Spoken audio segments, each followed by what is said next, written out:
10ویں صدی کے آغاز میں ایک ترک گروہ نے اسلام قبول کیا.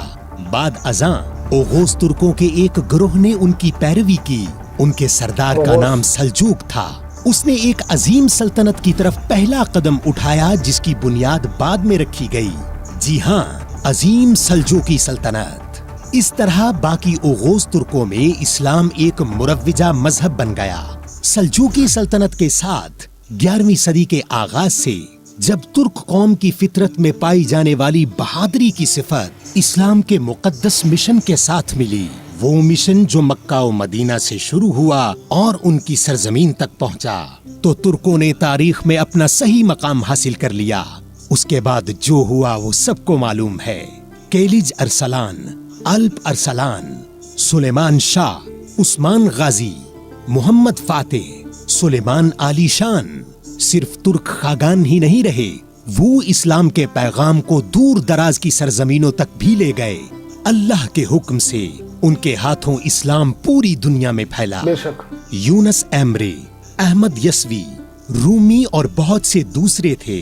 ان جیسے خاصا اثر رکھنے والے صوفی اماموں نے وسطی ایشیا کی اسلام سے وفاداری میں بہت اضافہ کیا. اسلام ایک الہی اور آفاقی مذہب ہے. اسلام اپنے جوہر میں جبر کی اجازت نہیں دیتا. اسلام کسی بھی دوسرے سے بہتر نظام پیش کرتا ہے اور اسلامی اقدار انسانی فطرت کے مطابق ہیں.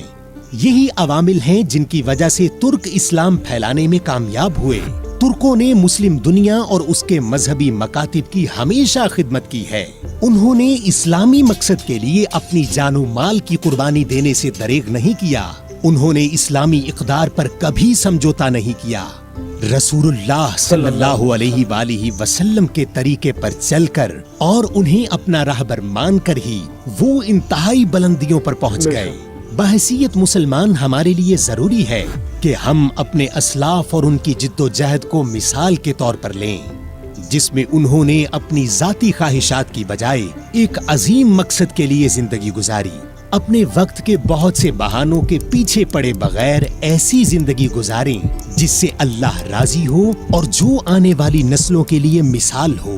اگر ہم ایسا نہیں کرتے تو ہم ایک ایسی نسل بن جائیں گے جس پر پچھلے لوگ مذمت کریں گے اور آنے والے شرمندہ ہوں گے. ایک ترک کے متعلق سوچتے ہوئے اگر ایک مسلم شناخت ذہن میں آتی ہے تو اس کا مطلب ہے کہ ابھی زیادہ دیر نہیں ہوئی. آپ نے ویڈیو ملاحظے کی، یقین مانیے اس طرح کی نالج انفارمیشن اب تک میرے پاس بھی نہیں تھی. میں نے آپ لوگوں سے شیئر کی. یہ بہترین نالج ہے کیونکہ ہم تو یہی سمجھتے تھے کہ سلیمان شاہ، ارطغرل غازی اور یہ نبی علیہ السلام یہاں پر بھی غیب بتایا کہ نبی علیہ السلام کے 10 یا 15 سال کا بتایا کہ پردہ کرنے کے بعد جو ہے وہ ترک مسلمان ہونا شروع ہوئے. یہ بھی غیب تھا کہ منع فرمایا تھا کہ ترکوں سے نہیں لڑنا ہے آپ نے. بہترین نالج. اور ترکوں سے ویسے ہمیں بڑی محبت ہے، اس میں کوئی شک نہیں. ہمارے بھائی ہیں ترک، اللہ ان کو واپس سے وہ وقت لوٹائے. ہماری یہ دل سے دعا ہے اللہ ان کے وسیلے سے ہمیں وہ طاقت اور وہ ہمت عطا کرے، مسلمانوں کو یکجا کرے. جو مسلمانوں کے اسلاف کی داستانیں ہیں اسی نقش قدم پر مسلمانوں کو چلائیں. یہ پیغام آگے آپ بھی شیئر کیجئے گا تاکہ زیادہ سے زیادہ لوگ یہ ویڈیو دیکھ کر جانکاری کر سکیں کہ ترک کب مسلمان ہو اور ترک یا غوث سے پہلے کس طرح سارا معاملہ. اس ویڈیو کے اندر مکمل خلاصہ ہے. تو اپنی رائے کمنٹ سیکشن میں دینا مت بھولیے گا. ملتے ہیں اگلی ویڈیو میں، تب تک کے لیے اپنا بہت سارا خیال رکھے گا. السلام علیکم ورحمۃ اللہ وبرکاتہ.